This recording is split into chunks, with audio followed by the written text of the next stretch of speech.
Yasmine Goloba, je vois la thématique est là, donc quel rôle doit jouer les citoyens congolais pendant cette période électorale. Moi je pense que nous tous nous devons participer à ces processus électoraux. Donc on doit s'y mettre pour que ces élections puissent se dérouler dans un climat apaisé, dans un climat de confiance. Moi, je pense qu'on va réussir. S'il y a la méfiance, je pense qu'on n'aura pas de bonnes élections dans notre pays. Donc, on fait confiance à la CENI, malgré des écueils, malgré des faiblesses. Mais on continue toujours à faire la confiance. Et je pense que, comme nous l'avons dit au début de cette émission, donc les trains déjà mis en marche. Moi, je pense que cette année, après 4 éditions des élections, 2006, 2011, 2018, maintenant nous sommes en 2023, je pense que le peuple congolais commence à comprendre petit à petit c'est quoi les élections, malgré la pauvreté. Je pense que la pauvreté aussi joue un grand rôle. Donc, les politiciens, ils ont un état de pauvreté pour qu'ils ne puissent pas manipuler facilement et tout ça. Vous savez, nous sommes dans un pays où le taux de chômage est tellement très élevé. Donc, tout le monde, une semaine, à très même pas 10 000 francs congolais. Maintenant, des candidats avec 10 000 francs congolais, avec 10 dollars par comment vous dites. Comment 10 dollars, bazar a 3 000 francs, bazar a 5 000. Nous avons une fourchette na bango. Donc je pense que ceux qui congolais vont comprendre que Sphinx moi je pense que il faut aider Batebele parce que Baya Kawana mais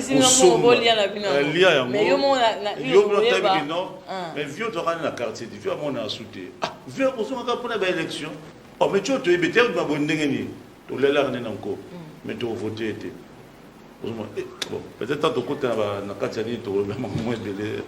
Madame Patience, Bosco a lobby en élection 2006, élection 2011, 2018, les lots comme déjà en 2023, Congolais a eu déjà élan, a eu une dernière les caca. Alors, analyse ni au Sala na élection après nous sorti les cas qui n'a autre commune en 2023. Merci beaucoup pour la parole. Je pense que les élections passées nous ont vraiment montré à quel point il y a quand même un changement.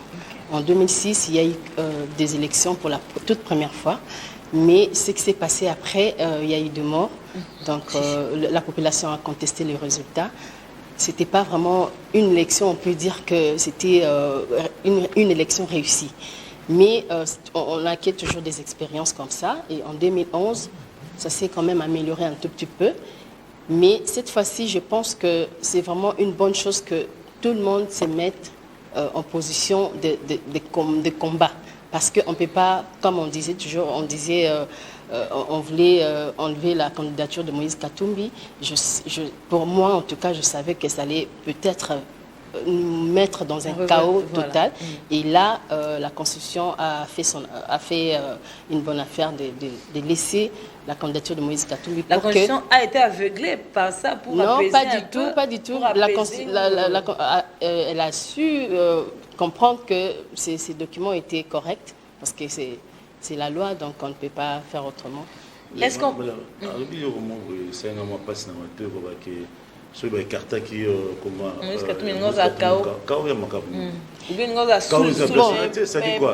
ça dit quoi? Il faut pas c'est comme si la Cour constitutionnelle a eu peur de la pression. Je m'excuse, la pression du côté quand Moïse Katumbi, mais non, c'est-à-dire si elle est tombée, moi il les matins au Kende. Donc tout ça tout que Katumbi ou pas l'élection moi ça manaka tamboka na biso. C'est-à-dire que nous avons fait pour construire les dossiers complet. Après, les qui sont de Babylone, il y a un peuple congolais qui est tout ça va dire. Mais ils ont bien à Zalawana, bon, à taper mobilité, tant que vous n'avez pas, on a mobile pour toute l'année. C'était juste. Oui, justement, je rejoins papa. C'est pas dans le sens que la Constitution a bangui, non. à Bangité, à Moni, le document n'est pas valable, il y a ici. Donc quand je dis que la population, il pouvait avoir un chaos dans le sens, côté la population à Moïse Katumbi, s'attendait seulement à ça. Or, nous ne voulons pas les dialogues, nous voulons avancer. C'est la 4e fois, c'est une autre expérience, alors on veut avancer avec cette nouvelle expérience. Est-ce que les Congolais ont compris que veut dire élection ou encore ont compris la tenue des élections en République démocratique du Congo?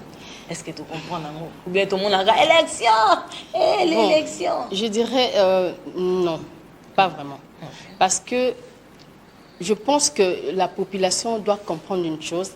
Voter avec la tête, c'est réfléchir avant de faire cet acte-là de vote.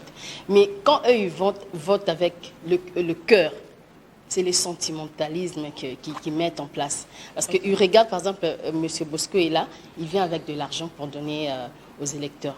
Et moi, par exemple, je viens avec mes idées. Mais la population, je pense qu'elle va aller du côté de l'argent. Parce que, comme Papa Bosco a dit, la souffrance bat les records, le chômage, tout ça. Bon, moi, je pense que ce n'est pas vraiment une bonne méthode, ce que la population fait. Nous devons vraiment comprendre le sens de vote. Nous devons comprendre ce sens-là. Parce que quand on vote mal, c'est notre avenir qui est en péril. Donc, il faut vraiment toyeba et le koni tout ça là. Moutuni tout ça en place pour nous permettre que mboka na biso ça bien. Bon, moi je pense que la population elle-même va faire son choix dans le sens de comprendre qui est mieux, qui ne l'est pas. Madame Patience, il faut que voter na kati ya motema te, mais na mutu. Voilà. Binonde mutu bon binote.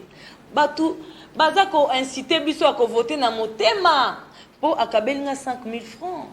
Pour alobaki nanga asali mo eloko moko boye po a motiver nga na eloko moko boye siko na voter na mutu ndenge nini po nazaki nzala libumo ezaki nzala.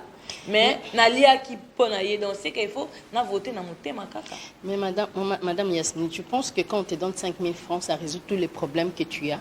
Non, pas du tout.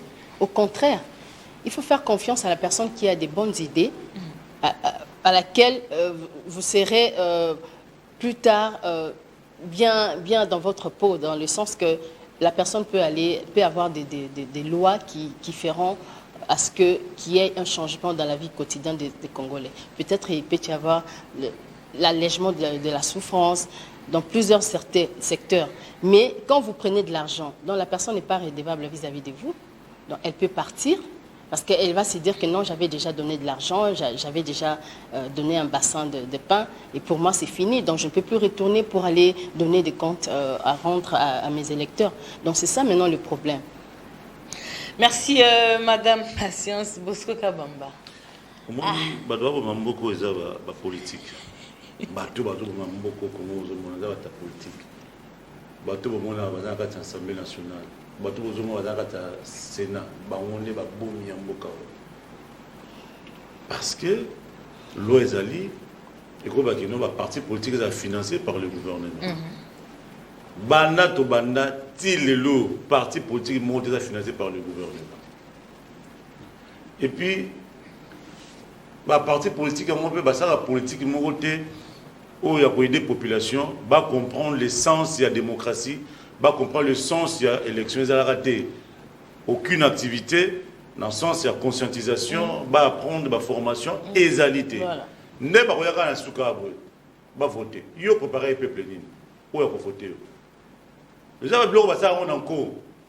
Bango on a 21 000 $, mais le peuple a bâti qui va en donc ça dit baza tout le monde donc on a ceux qui va linga kimboka bango ba zora que lelo na mboka na biso député a no touché 1000 $. Autant son nombre za belé bazo kende kuna bango bazo mbongo ta bazo mbongo na baya ce qu'on manipuler facilement le peuple waza na kati ya souffrance. Il y a que le peuple doit comprendre le sens parce que la politique, il y a un mot cannabis, baza ko aider peuple wanate. Balingi peuple a tika la ndenge wana boye, po ba no buba bango, ba commenter on soko ça bango. Parti politique, madame, plus de 600. Les lotos, tozo ye bate. Nakati chaque parti, et ça na makambu nango. Baza quoi intoxiqué biso, baza kolakisa biso que nangambo ndeza bien, nangambo wana muso eza mabe. Si ko to retenir nini yo moto za pe membre ya kati parti moko, to retenir nini na évolution ba parti na bino parce que comme belé tozo ye bate bozo ko inculquer biso nini bolingi nini finalité nango eza nini. Merci beaucoup.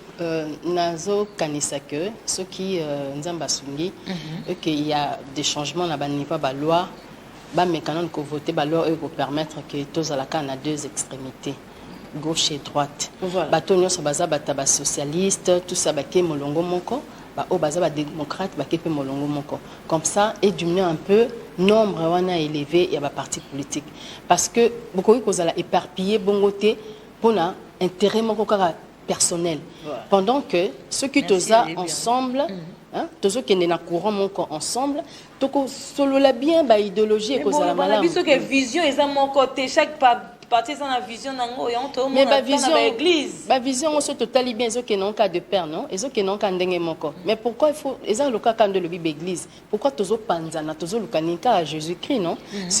Pourquoi ne pas tous sangana tous ça là et le moko? Mais je pense qu'à la longue éco diminuer parce que la parti politique ça coûte. Ça coûte et ceux qui besoin de membres à malongate pour subvenir n'a besoin à parti politique pour vivre. Hein. En tout cas, au moins la partie politique nous sommes quand même pas quoi aligner candidat parce que azan a possibilité en até. Yango wana il faut total na le lengeni la parti politique ezali ko tambola to eba ko sendanga na deux groupes wana il y a deux courants dans le pays. Moi aussi que peut comment on a atteint la activité na bino il y a parti politique donc il faut plein ezala. Bozarana pour ça il y a plein to bozarana pour ça que message est le cas parce que bozar que soulever ata tout le monde a talane ba sali plein kune le côté donc tout le monde vivre dans monde en politique et comme on dit na kati monde moka musique kaka donc plein et jouer un rôle nini na kati activité na bino. Bon pour la plein on a 42 lobby et comme le quoi monde de la musique. Mais moi je pense que quand vous rassemblez des gens pour donner des idéologies de votre, par exemple, projet de société, il ne suffit pas qu'il y ait de base à la plainte, parce que ce ne sont pas ces gens-là qui vont aller voter. On va y aller, eux qui message, tout le monde peut avoir un message. Bazawana, ceux qui m'ont soyez, mais ce n'est pas ça, en fait, le sens de votre message. Il faudra qu'on ait 10 personnes, mais au relais, message non bien, message on est qui, on a 10, on a pu pandiango et tambol na batunios. Oh, et bien, ça la plainte. Biso toza. Est-ce que y a batu 10 au moins message c'est le qui? Biso toza sur le terrain, to ça la rapé ba réunion na biso, to conscientisera pe batu. Bon, biso l'essentiel est que le message passe. Toza la besoin à planter parce que tozo beta musique té. Mais oui, nazo le bango, tous on a besoin de planter. Pour plein on est allé pour la mbongo peut-être, ndenge ba musicien ba betaka a sali plein pour azo mbongo, mais biso tozo eza pour na mbongo té. Biso ezali plus pour na couper sa message o eza très important et ko permettre que na batu wana bazali wana ceux qui ba pandi sango wana au moins la nombre ya mki wana et comme ebelé. Donc ce n'est pas seulement qu'il faut battre base à la ebelé, ça ne sert à rien. Jusque là message na bino ezani. Message des gens dans l'activité na bino posa kopanza.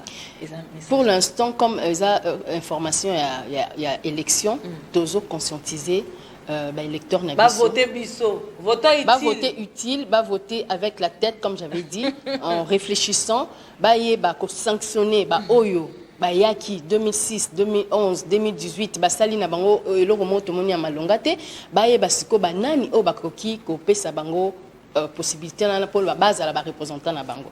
Donc avenir nabiso ezo dépendre na ba vote nabiso tozo sala. D'où il faut réfléchir avant de voter.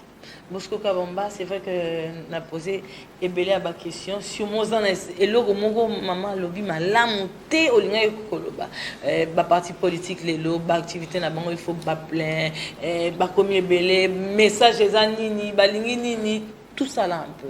Est-ce que Congolais azara na poste est-ce que Congolais coûte à voter pour na mutu to a rozonga kana na o a edaki lo. Bon, Congolais aza plus na bondoki. Comment ça bondoki pour la nini?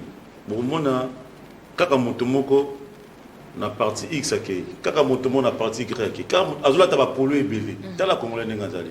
Donc voilà. Congolais yé moko azali ndoki ya vie na ye. Donc conscience ezalité, olati polo à X, olati polo à Y, olati polo à nini boye. Donc il y a un travail qui ba parti politique beau ça ça peuple congolais. Ba parti politique beau aider bande ko na biso ba comprendre et l'on connaît ba bengi parti politique et l'on a bengi ko voter. Et ba parti politique donc maman passer dans sur le bana. Abiso le to ko na ba extrême mi balé. Et connaît mo kana et ma kasi. Le lozo mona IDPS na PPRD. Ba on ba ba banani ba socialiste. Mais on a une opposition, on a une pouvoir. Et puis ba ça on est bateau bataille une classe. Pe bateau bataille na poto. Donc nazo ebate mayele ya congolais eza esika nini. Moto mona congolais tangi na poto. Mayele koleka mondele. Mais soka nyatika mabele na biso ya Congo, toujours comprendre toujours baki o koluka o c'est loko ni na boy. Bateau bateau déjà tamboka lelo boy. Mingi bataille na poto. Mais bateau gérer mboko ndenge ni. Na matière ba mameteli ba parti politique. Makamote ba élection. Et ça va dire bali kopa moko bo bata ko sala okoka ba mosaïque yo ba komba ba bisaka bali ni ba France le ko musuba oh des partis mosaïque okomona IDPS moko okomona tamusu comme PPRD okomona o ce qui parti a créé ce parti mike boza ko luka nini de regroupement nous okomona za ba parti belé na boye nzoko za na ka mutu ka za ka moko la so ADESCO. Mais azana ba sous à desco ba sous pepper d'azana ba sous il dépend ça ba sous ndelo kozo bomba mboka na biso cher politique boyde mboka o toza mboka mi balete mi sa tezo na République démocratique du Congo botika politique na binona ya mabe o eza ko bomba mboka na biso to kasi na 1960 so dozo indépendance mboka ebongi ne makabacha suna mutu nzoka zaki processus to kenango lelo pe tozana ba élection te ba ke mboka ko bonga lelo te mais to cha ba jalon to pe makonzio e ko sima mboka po lobby ekede to moni na ninga yaki Mobutu asali ko sala muzi asali ko sala nanyo muto nani Kabila asali ko sala comment Kabila ka lelo rais.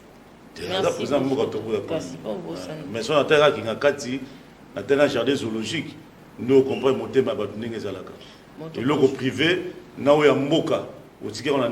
c'est ça politique congolais. Nous avons Félix, nous avons faiblesse dans l'union. Donc, tout ça, là, tout ce niveau, où il y a à Bakissi, tant que nous avons 17e élection, nous avons 20e élection, tout le monde a changé. Mais, dans le lingue tout ça aucun débrouillé ne ko bangezali au moins les autres monde opposition monde basanganité est-ce que réellement ils sont unis voilà est-ce que réellement ils sont unis ils sont pas unis au moins na fin idiongo na fa lu kuna bayoka na bango te be bonso benga baza opposa au moins na kuna na baza ko yokana te to linga mboka tout ça c'est peuple congolais et vous amana. On parle élection, fidèles téléspectateurs, c'est vrai qu'on parle élection, parti politique, mais madame, et là comme on et de Ranjakanga, et ça les camboya tribalisme, le parti politique, chacun a sa vision, inculqué, mais tribalisme peut jouer rôle moko makasi. Alors impact nini ezuna katia ou encore parce que Toyebe Rozwa dans la période électorale pour le tribalisme. En tout cas, les combats tribalisme n'est Mamboka. Même le président de la République Azobé Telango c'était Makasi. Alingi Tozana Bomoko. Il y a Mobutu qui a pu réunir le pays. Tatabo Moko parce que Alinga qui Tozana unité wana. Et avec Fachi, je crois en tout cas toko changer paix. Façon est-ce que tu crois qu'à lobby bozo le changement Fachi alingi tribalisme et bisope ba oyo toza na kati ya monde politique il faut toteaka ba tuna biso to ebisaka bango parce que tribalisme est bon makamboka pour mutu mususu rotia na place ngala za mongala par exemple et lelo o soki na commune esika moko X même si ils ne sont pas compétents, mais par rapport à mon ethnie, par rapport à ma tribu, je me dis non, je dois prendre cette personne. Pourquoi? parce que aza mutamboka nanga omoni ke bongo ekotambusa mboka bien te tozwa batu par compétence tozwa batu par mayele et non par ba etini na biso. Madame Patience, est-ce que monte que le tribalisme peut jouer rôle moko makasi na kati ya ba na ba élection na ogolo bananga boye o conscientisenga menga na kati ya urne kuna nazotala kombo oyo kokana oyo ngai ke akobongisa nga akosunga donc eza pe eko influencer pe élection na biso ou bien voix ba électeur ya onde likamtozo lingato bannière c'est vrai. Maintenant, nous avons un point faible par rapport à Mutamboka. Mais, tout conscientiser car la population, tout continuer quand on conscientiser que nous avons mérité qu'on ait ici, il faut à la moto oyo à cause de la possibilité à comme et c'est un changement et non parce que ça muta et nous nayo de lobby que il faut qu'à ataza bourrique.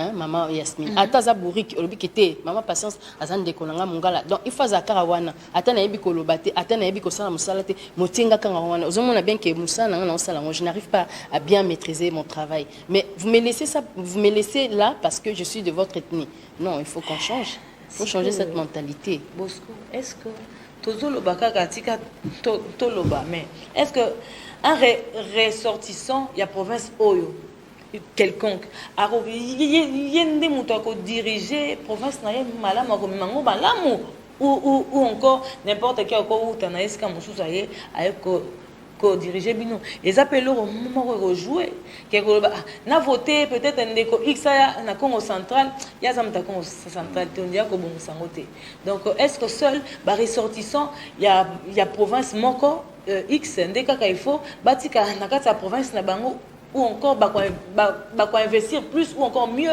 dans la province na bango moko. Parce que tout ça là ils ont les Canada toi bateau.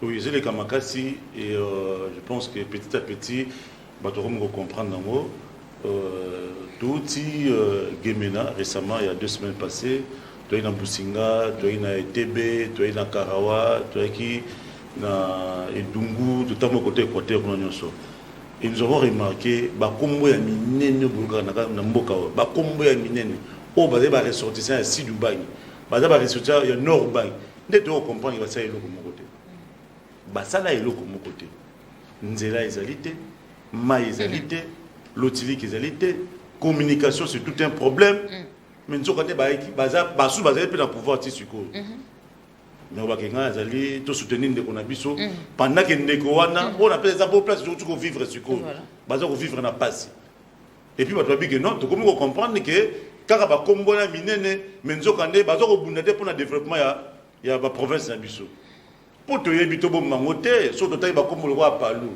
eza ko renvoyer so mamu na bandundu mpangi on a ezali kama mabele toujours mona ba kongo to ba deko nanga to tika biloko wana Pestivi a fait cette opportunité pour sensibiliser Bino. Toti Kabilo, puis nous profiter aussi n'a pas de quoi saigner. Pas soutenir Bino boye. Parce que ça, les places où on a plateau boye, tout ça, mon salon peut signer quoi ça là. Aux hommes, Baya va soutenir Bino na bloc à boye. Zamala mingi, baloso de MLC. Et ça, robot MLC, ça renvoie directement à l'Équateur. Et nous continuons, il y a qu'au vivre et en haut. Orbania Bako, ça renvoie directement dans le Congo central. Orobani IDP, ça renvoie directement à la Kassai. Et Babylon hôtel appartient sur hôtel Motan où il y a battu baza pour voter mingi et ça dans la province là bas. MS au moins ceux qui pendant que au moins aux amis là grand Kassai, grand Équateur. IDP batone pe mi au moins bazo rappeler nani na bakasi. Et ça Babylon où il ba nit ba décider au moins peka bandundu. Et ça Babylon ko doit vivre là bas pour les tout bon ba monter. So maman passé sur boya y a des mois politiques on va moi bacha baga mais biso société civile to koloba makam ndenge zali peuple congolais talent de konayo azalaka na Kabila bavandi 18 ans na pouvoir asani na bandundu asani na Kasai asani na kati Équateur asani na kati Congo central aye pena Etienne na Félix Tshisekedi pena pouvoir asani na mboka na bino ko pesa moto voix na haute pour azalaka ndeko nayo Poadaka pire vient dans Magaka. Oh, préso, ndele kamoza ko mamboka ya moya ontoza ko lela. Biso mona bi ke congolais aux anendo qui a vida yo. Poza ko lela muto 10 francs, pe muto za ko monta au passé. Tant de députés provinciaux ya Kinshasa. Kinshasa salité, Kinshasa solo. est-ce que Ngobia c'est pas sanctionné mais au moins pas kozonga lisusu ba député oya Kinshasa na kosala contre campagne pour na bo zaka moment koka ba c'est le remonter pour na ba kino to voter ba pour na ni Carapi Rivier au moment gouverneur tribalisme aya kaneka Moussa ni fona semaine nous allons vivre en moi vous allez monter à 0 mètre au tête de ville yoka full solo milingezana ko ba zo komona ngo bon au nom de l'union sacrée batikaye mais peuple osanini peuple ça souffrir bolinga mboka otolinga mboka examen de loko za ko sala bonne to za ko parce que to lingi mboka ngai na monango na cadre moso ça pour moi je suis plus sur terrain voilà ba to za ko benga bimé mais Bosco pour nous postuler ten habiter na poster pour na yaka na trouver solution na problème na bino na ko voter na ko postuler je normalement par conviction na postuler journaliste éthique na rédaction mingi ba ko ngaba osel mais finalement to aussi na ba comédien té na ba journaliste té na ba le ça sera bien oh non la moi pas na mamba ko pas c'est que ça là tata beaucoup pour c'est que ça sera bien pour ti na zo biso manga zo ko leka na mboka na biso assemblée nationale azo boma biso makasi moto abi ko lobate moto pe bi ko komate aki pas postuler est-ce que tu ngi plan mboka ah non Bosco Kabamba, la question est partagée. Les lots inquiétudes de Congolais Ali parce que binomoko nanga maman patience pour le barabiso élection crédible, transparente, apaisée. Est-ce que les lots Toki Koloba élection ezakoya et cause la crédible, transparente et apaisée. Je commence par mon patience. Merci beaucoup pour la parole. L'élection ezakoya et aux ala apaisés. Le fait déjà que tout le monde se retrouve dans la liste, je pense que Moutounion soit azui gain de cause n'est pas si Rosala susté que X azate yangwana to sala mobulu non ba pesi chance na Moutounion so to qui ta sur le terrain to sala musala ceux qui va voter au malam mais to conscientiser la population pour réclamer la vérité des urnes parce que tu vas dans 5 ans comme la vérité urne 5 ans aussi tant yango yo siko pour réclamer après comment élection qui transparente c'était to ba souvent patience mais pour ba na biso qui transparente c'est tant yango yo ba kitsa ba mandoki na bango ba sala ba garder fou na bango et ko permettre bango que bazo landelango de près pour que na suka base à la lisusu na ba inquiétude te akoloba ki non résultat bimi ya mabe tout ça donc ba tia ba garde fou nyonso eza possible et ko permettre bango ba landelango de près élection même à un niveau comme présidentiel tout ça na ba ndaka bazalia ba nous autres appelons muto est-ce que pendant vous appelez président de la République macheka muto kaka pour quelle fin 26 candidatures. Au terme Mouto pendant boy. Il y a moi blog surtout comme Mouto pour comme président de la République ko soit ataba $500,000. Pour tout banoye bana penda ba. Mi ba ya kana pour boulga za surtout qui na dialogue. Le fait que ça déjà candidat a aussi retrouvé la carte dialogue. Et ça va coopérer nous sommes la belo ba kenda kana. Et ça va calcul. Ils ont une ambition de comme président de la République. Il y a loko moko bimakabu. Au thème toi ça y est loko ni na kata mboka. Ça y est loko moko te. Mais ça koyaka et puis humanité. Donc des ambitions démesurées je vous dis. Mais au moins on peut voir que candidat peut na niveau national ata compte bancaire wa pas mazana moté. Mais il y a non Congo tout ça ko bona makambo ya ndenge. Maman Yasmin. Congo de loko ka zoma toujours continuer la chance de. Maman patience il est pas à toucher.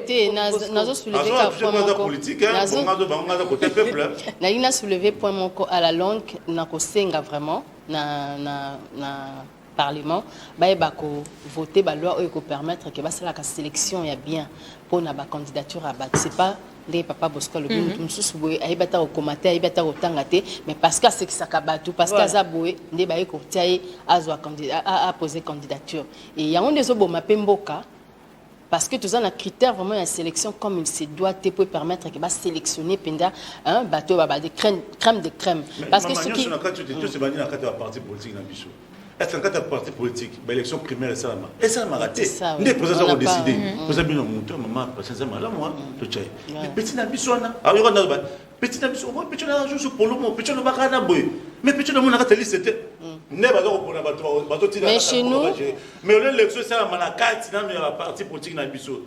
Vous savez l'élection na bino on a gagné.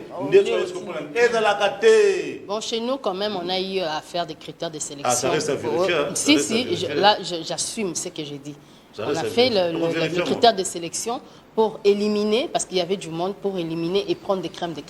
On a eu à faire ça à Mabouba, est-ce que vous faites le téléphone pour avoir même 5 appels et permettre à un téléspectateur quand en contact Nabiso mettre un peu parce que Bosco est là, il a parlé, Maman Patience également, et là tout ça tout ça évolué, tout ça un peu éclaircir la population congolaise pendant la période électorale. Alors, élection Lelo, tout y a placé pas bisomoko to bakondi ba dirigeant au baza ko manipuler biso na ba 5000 francs banda diriger bisoti pendant ces élections. À qui laisser la place aux élections? Parce que oui, on peut se le dire que les lots toro na voté kaka il a voté lengai to mona ngo ba memaka batu na ko memanga na 2018 ba meminga na kena ngo voter na komika na porte boy na moni vient na ngamo boy ya MLC singa ya kaka nga c'était vina a meminga ti na rata bureau na comme na ota ba vieux heureusement na kuna na ranga moko ba continuer comme ma biso to biso moko to mi memela parce que aizala to ça ni surtout ba maman moko boy accompagner na été baza comme on prend le premier appel. Allô? Allô, bonjour. Allô, bonjour. On vous appelle comment? Vous appelez d'où? Je m'appelle Monsieur Andy. JC, Baxé Angasson, Ponayoka. Allô? La personne est partie. Appelez-nous, éloignez-vous de votre poste téléviseur ou encore OBC le volume nayo pour yokabiso malam sokoza ko landa biso à partir ya Canal Plus yokabiso na téléphone yokabiso na télévision té yokabiso na téléphone. Cette émission passe en direct.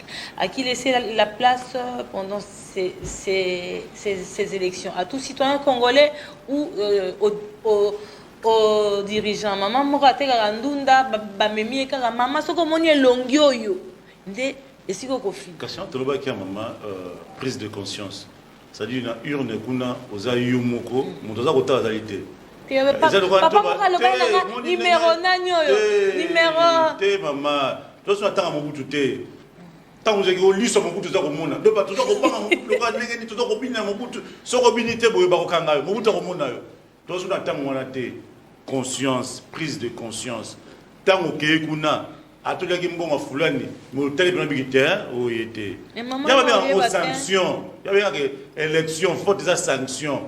Au vendu na botali que non, mais ata pire vient na ngai, mais vient na pena comportement za bien te na kata quartier. Atata papa les biso mais pas les sur la famille, a d'abord bien te na quartier pas na bien na batuté na voter te. Voter utile yango ba politique ba lobaka. Voter moto moni pena que autrement les autres voter na ba projet de société te. Nous voter pour vient la mission pour préso kaka pire mère te. Voter moto ayaki pe makama lobaki et makambatina. Ya moto baki ke mikolo boya ba ochalwa moko pendant campagne électorale ba mono zo pesa ba mama passer à mapa pe ba annuler élection na. Mais campagne électorale na bango te. Mais lo ezalite aboya ono na eka pona sunga bango ayi na mapa yo député musana ezali pona kosasa ba pont biso kosala pont eka to bandi boy moko na chibangu wana na yebi député moko sala so pont député on a bien papa social ayebi koloba tam apesa ba argument boy banda za kaka député nana matete na perchoir boye aloba atana ngala ya pamba parce que koloba linga yo bete kutaza soba oloba makanisi ba yo kango boza raté mais likambo